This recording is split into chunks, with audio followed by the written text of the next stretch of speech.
mokykloje, kuri yra prie pat Lalibelos. Tai yra kaimo tipo mokykla, kuri buvo pastatyta prieš 4 metus. Anksčiau ši mokykla buvo labai skurdi ir glaudėsi vos keliose barakuose, o dabar už valstybės lėšas pastatyta Afrikos masteliais neblogai įrengta mokykla. Tiesa, jai labai trūksta mokymo priemonių, todėl mes ir atvykome čia su savo labdara paremti šios mokyklos. Joje mokosi 270 nuo 1 iki 7 klasės moksleivių ir dabar mes esame bibliotekoje, kuri dėja yra tuščia. Bet čia mūsų sutikomi vaikai, mokinukai, apsisėdė ir laukdami mūsų dovanų turbūt.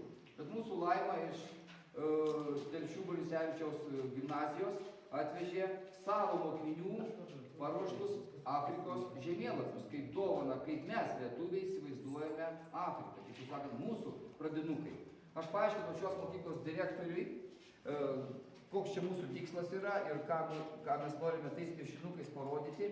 Jis to negalėjo patikėti, bet labai džiaugiasi. O ypač tuo, kad šie piešinukai liks šioje mokykloje ir direktorius pažadėjo padaryti jų parodą.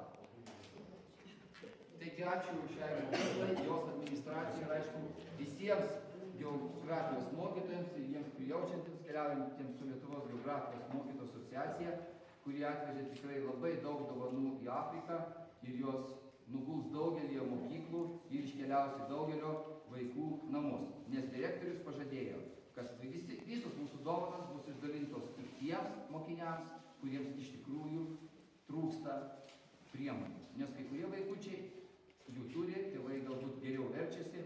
Taigi tikėkime, kad mūsų dovanos pasieks tuos vaikus, kuriems labiausiai reikalinga mūsų pagalba. Iš Marijampolės atvyko į Lalibelos kaimo mokyklą, kurioje bando mokytis amharų kalbos, nes čia vyksta dabar šios kalbos pamoka 3 klasiai.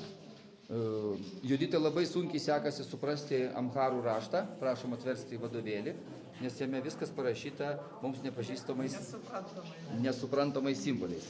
Judita, kaip tau sekasi šitoj mokykloje? Labai sunkiai. Kodėl? Nieko nesuprantu, nei vienos raidės. Tuoj pažiūrėsim, kaip čia įrašo. Elementarūs dalykai, bet Juditai sunkiai sekasi suprasti, dėl to, kad jie naudoja amharų raštą. Visiškai kita abėcėlė, nei mes esame įpratę Europoje. Taip. Bet aš pasistengsiu išmokti.